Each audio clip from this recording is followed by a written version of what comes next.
2020년 11월 22일 주일 설교입니다. 성경 말씀은 누가복음 3장 1절에서 20절까지입니다. 제목은 회개에 합당한 열매를 맺으라.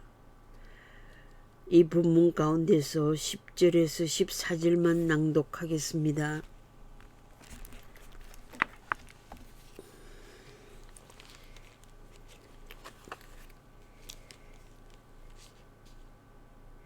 무리가 물어 이르되 그러면 우리가 무엇을 하리까? 대답하여 이르되 옷 두 벌 있는 자는 옷 없는 자에게 나눠줄 것이요 먹을 것이 있는 자도 그렇게 할 것이니라 하고, 세리들도 세례를 받고자 하여 이르되 선생이여 우리는 무엇을 하리이까 하매 이르되 부과된 것 외에는 거두지 말라 하고, 군인들도 물어 이르되 우리는 무엇을 하리이까 하매 이르되 사람들에게서 강탈하지 말며 거짓으로 고발하지 말고 받는 급료를 족한 줄로 알라 하니라. 아멘.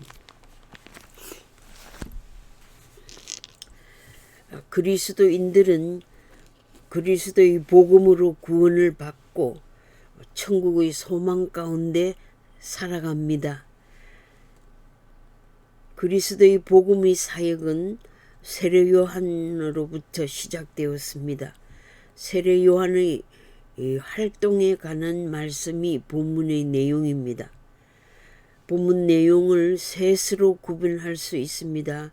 첫 번째, 요한의 세례 시작을 말씀했고, 두 번째로는 많은 군중들이 세례 요한의 설교를 듣고 경청했다고 기록되어 있습니다. 세 번째는 그 설교를 듣고 우리가 어떻게 해야 됩니까? 라는 질문에 회개에 합당한 열매를 맺으라는 교훈을 하셨습니다. 회개에 합당한 의무를 말씀한 것입니다. 그 당시 유대나라는 로마 제국에 정복당하여 압제를 받고 있었습니다. 악한 황제들의 폭정으로 유대 백성들은 오랫동안 고생하면서 메시아가 오심을 기다리게 되었습니다. 유대인들 가운데는 타락한 종교 지도자들이 많았기 때문에 백성들이 고통을 당하게 되었습니다. 이러한 때에 하나님의 말씀이 세례 요한에게 임했습니다.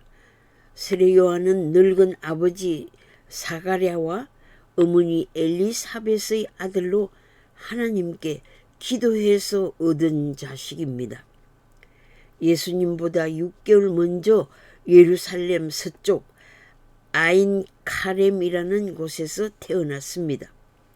요한의 아버지는 아비아달 반열에 속하는 제사장이며 어머니는 모세의 형 아론의 후손입니다. 요한은 나면서부터 나실인으로 서원된 자, 하나님께 들음이 된 자를 의미합니다. 메시아의 오심을 예비하여 이스라엘 백성을 하나님께로 돌아오게 하는 사명을 받았습니다. 삼손과 사무엘처럼 하나님께 바쳐진 자입니다. 성경의 예레미야 선지자도 임무와 실행을 하나님께로부터 받았습니다. 예레미야에게 하나님의 말씀이 임했습니다. 예레미야 1장 2절에 보면은 4가지 명령과 1가지 약속이 나옵니다. 첫 번째, 너는 아이라 말하지 말라. 두 번째, 누구에게 보내든지 가라. 세 번째, 무엇을 명령하든지 너는 말하라. 네 번째, 두려워 말라. 라는 네 가지 명령을 주셨습니다. 그리고 마지막에 내가 너를 구원하리라는 약속이 나옵니다. 하나님의 말씀의 내용에는 항상 명령과 약속이 함께 나타납니다.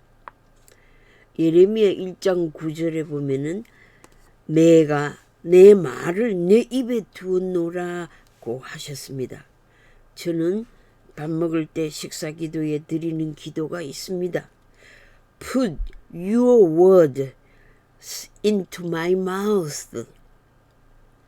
이 양식이 저 입으로 들어감 같이 지혜와 지식의 말씀의 은사로 저의 입을 채워주소서라고 기도드립니다. 저가 생명의 양식을 저희 입에 채워주소서라는 식사기도를 계속 드리고 있습니다. 세례 요한은 세례를 광야에서 선포했습니다. 광야는 모든 도시로 세례를 전파할 수 있는 예비된 장소였습니다. 광야는 하나님과 은밀하게 교제할 수 있습니다. 세상에서 하나님의 음성을 들을 수 있는 고독한 장소입니다. 회개하라는 광야의 소리에 모든 자들이 복종했습니다. 과거의 죄와 현재의 죄를 회개하고 미래는 새로운 변화를 시도하라는 뜻입니다. 과거로부터 다른 변화의 삶을 요청한 것입니다. 회개는 하나님의 은혜로 가능합니다. 겸손한 자는 하나님의 은혜를 잊게 됩니다. 교만한 자들은 저들 나름대로 낮아져야 하나님의 은혜를 받을 수 있습니다. 전도서 7장 3절에 얼굴에 근심하는 것이 마음에 유익하기 때문에 슬픔이 웃음보다 나음이라고 했습니다. 슬픈 마음으로 회개하면 얼굴에 근심이 나타납니다. 베드로의 오순절 설교를 듣고 군중들이 우리가 어찌할꼬 하면서 슬픔과 근심의 마음을 표현했습니다. 감성적인 뉘우침만이 아니라 의지적인 결단이 회개입니다.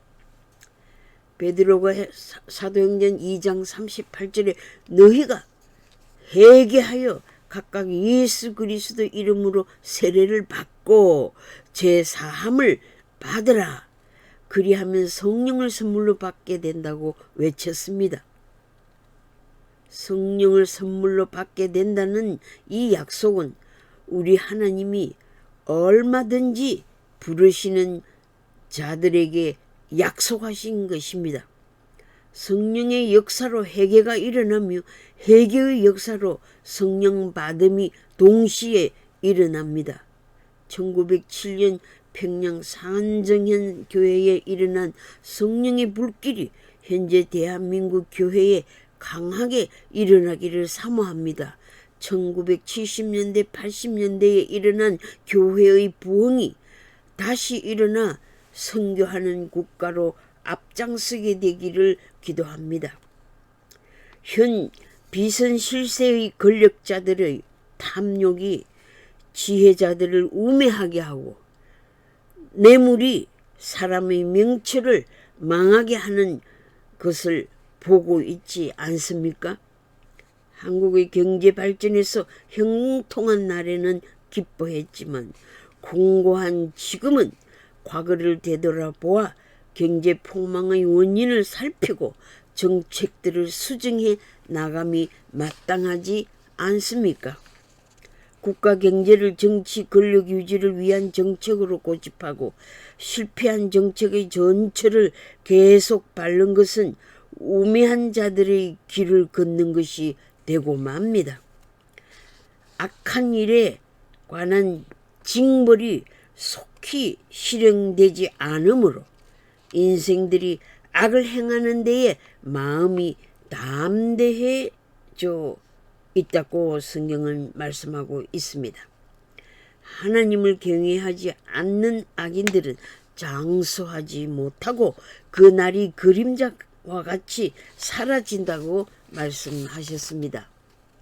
북한은 지혜로 핵무기를 발전시켜 왔으나 오히려 핵파워로 많은 인민들과 죄 없는 자들을 굶어 죽이고 독재의 권력으로 백성들의 인권을 빼앗고 있습니다. 핵무장의 권력으로 백성들에게 평화를 줄 수 없습니다. 그러나 하나님의 백성들은 하나님의 법을 사랑하게 됩니다. 그리고 하나님의 법을 사랑하는 민족은 평화를 누리게 됩니다. 사람들은 쉽고 밝게 하늘에 이르는 길을 발견하게 됩니다.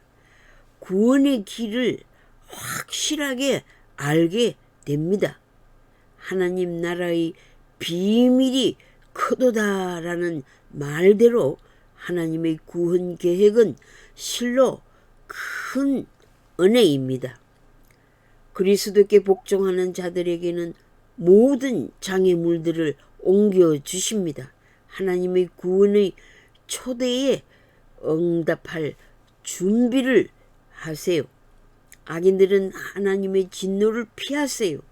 죄의 자리에서 떠나지 않고 계속 죄를 범하면 징벌이 무섭지 않습니까?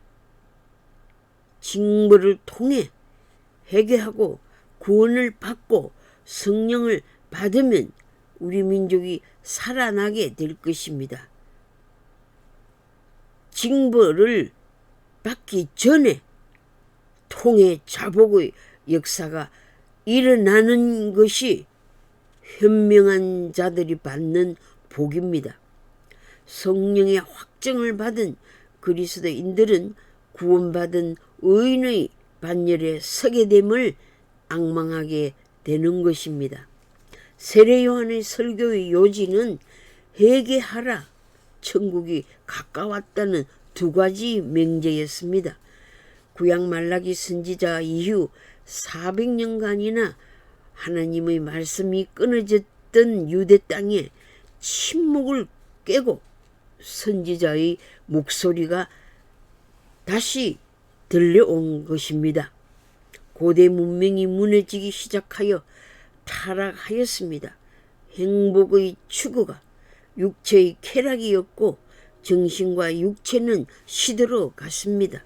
오늘날에 세계의 부패성과 기독교의 타락에서 다시금 회개의 운동으로 성령의 능력을 받지 못하면 사단의 유혹에 넘어가게 되는 것입니다.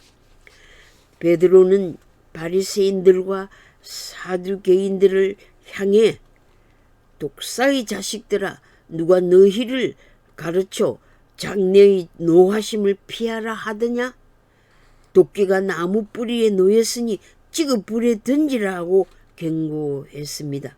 오늘날 목사들이 하나님의 말씀을 외칠 때 악인들과 하나님의 말씀을 외면하는 불신자들을 향해 너희들에게는 회개할 기회가 없다. 그 이유는 지금 악인들에게는 도끼가 그 뿌리에 놓여졌다고 외치는 종들이 있습니까? 하나님의 종들의 경고와 책망을 귀담아 듣지 않고 오히려 종들을 감옥에 가두고 있는 현실입니다. 베드로의 설교를 들은 무리들은 그 설교를 경청하고 난 뒤에 그러면 우리가 무엇을 하리까라고 결단을 질문했습니다. 설교자가 가르쳐 주는 대로 순종하겠다는 의지를 표명한 것입니다. 베드로는 그 질문에 답하기를 옷 두 벌 있는 자는 옷 없는 자에게 줄 것이요 먹을 것이 있는 자도 먹을 것이 없는 자에게 줄 것이니라고 가르쳤습니다. 홈리스 사역을 계속해 오면서 엄연한 하나님의 말씀을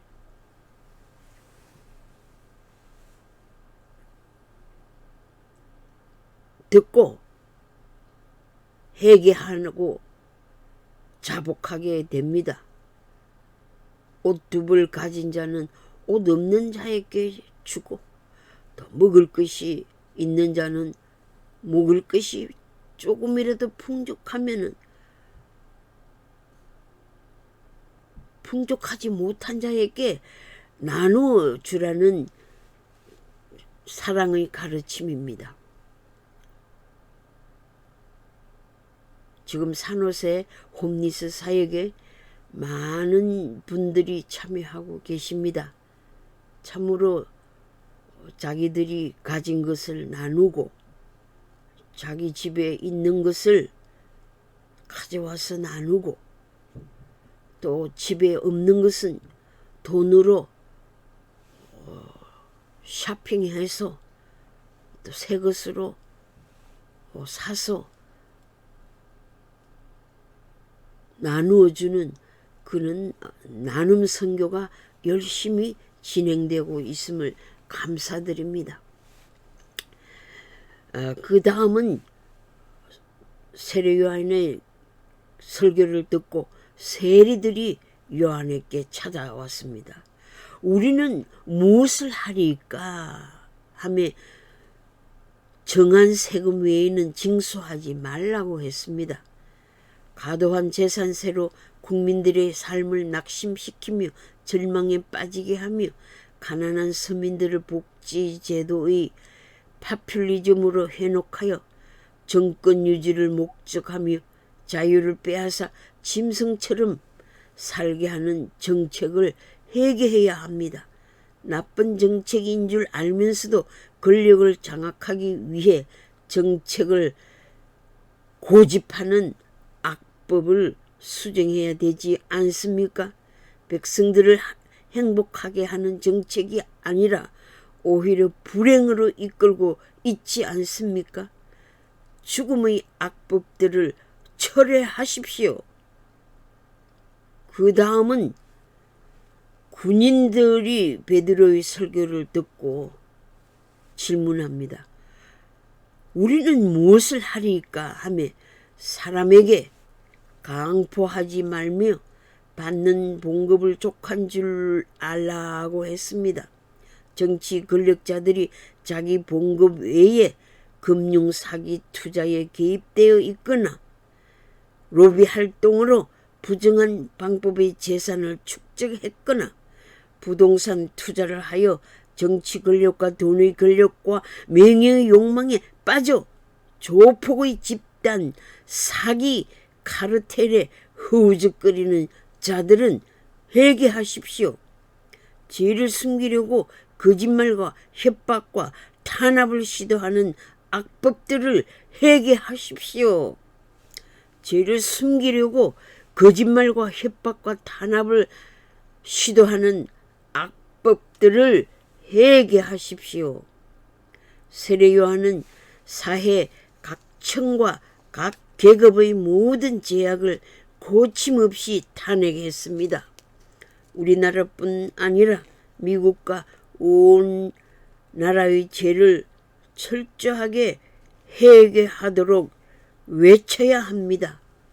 오늘날 그리스도인들이 속으로 나는 아브라함의 씨다 라고 생각하는 자는 믿음의 조상이 누리는 복을 누릴 수 있다고 자만하지 마십시오.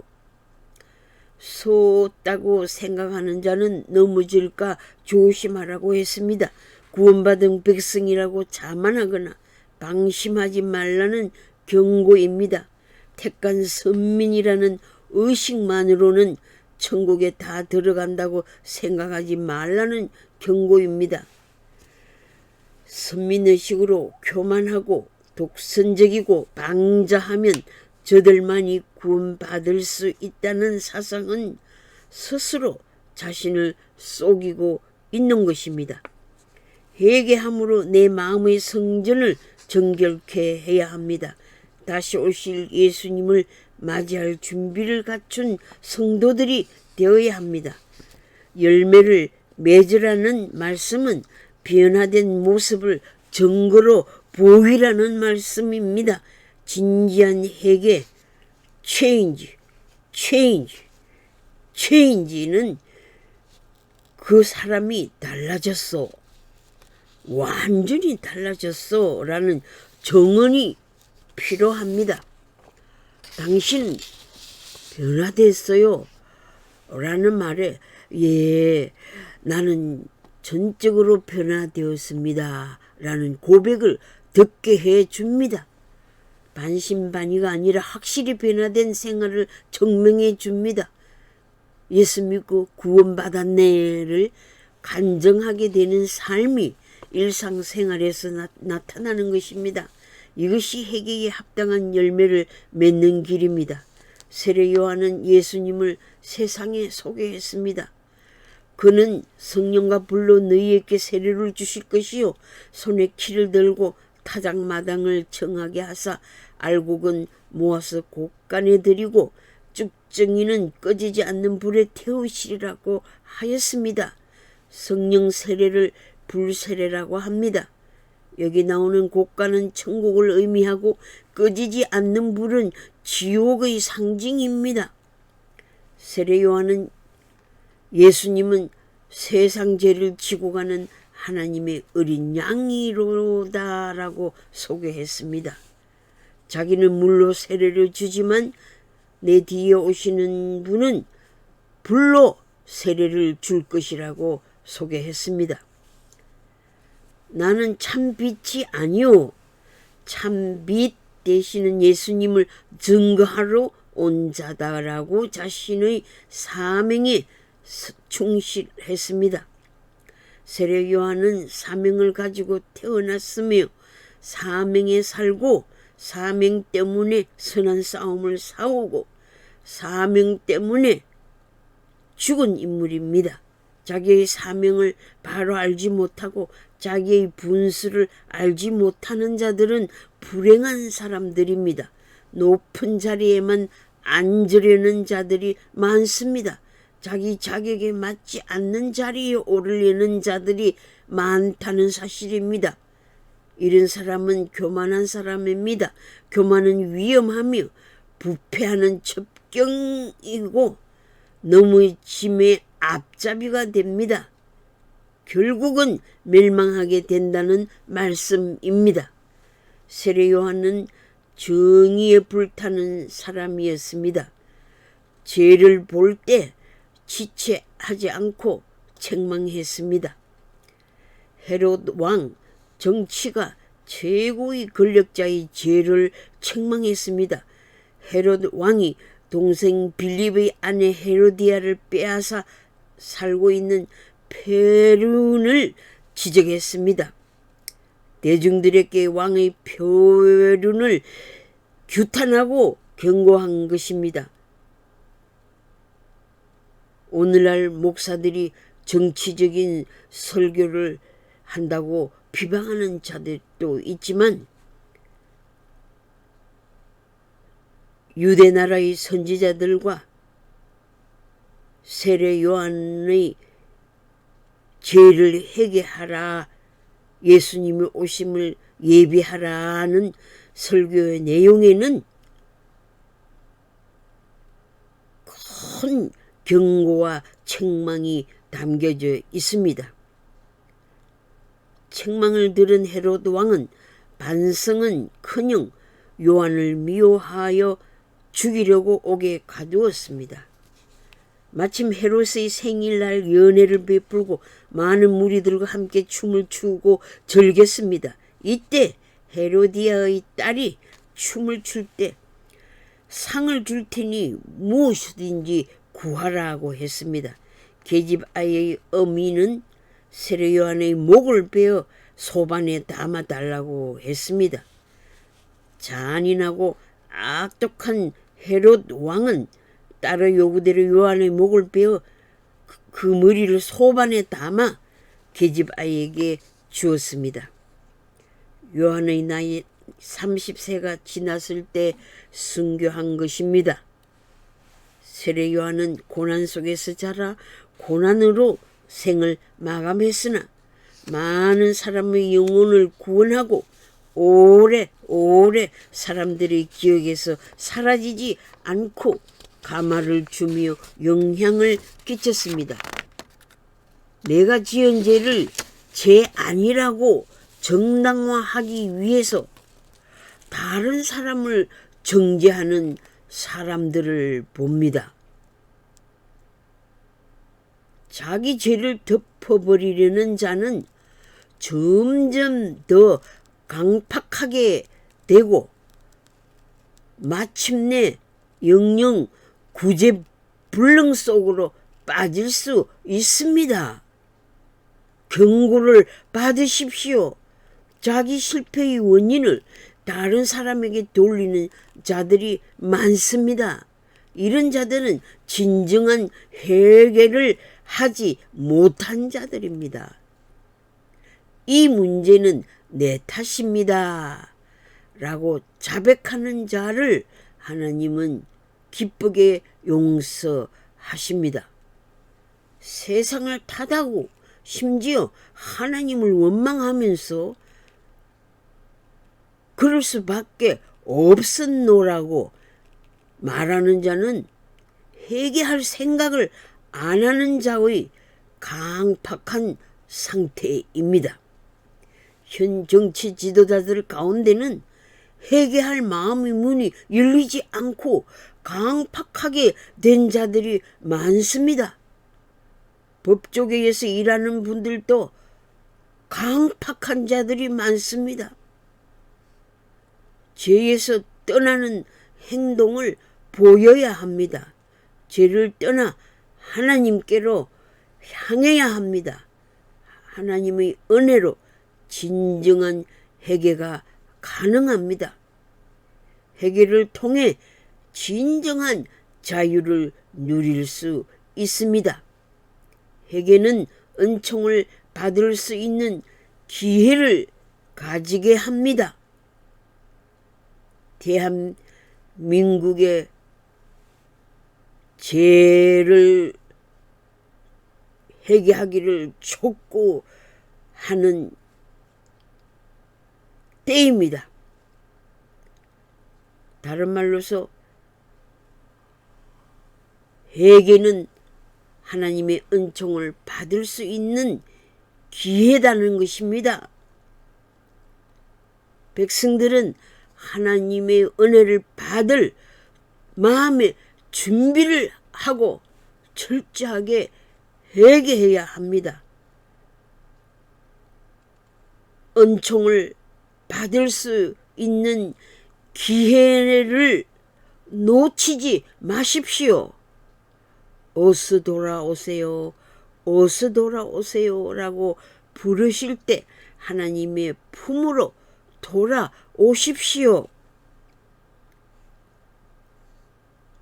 마음을 강팍하게 하지 마세요. 하나님의 은혜를 받아 종의 신분으로 살지 말고 죄에서 해방된 자유인으로 살아가기를 축원합니다. 대한민국 땅에 회개의 바람이 불기를 원합니다. 미국 땅에 회개의 바람이 불기를 원합니다. 온 민족이 하나님 앞에 떨고 회개하기를 기도합니다. 두렵고 떨림으로 하나님의 구원을 이루라고 하셨습니다. 겸손한 마음으로 회개의 합당한 열매를 맺도록 결단하시기 바랍니다. 하나님의 성령께서 여러분들을 회개시켜 주시고 성령의 역사로 죄를 깨닫게 해주시고 성령의 역사로 하나님의 은혜가 이른비와 노전비처럼 충만히 임하게 되기를 축원합니다. 아멘.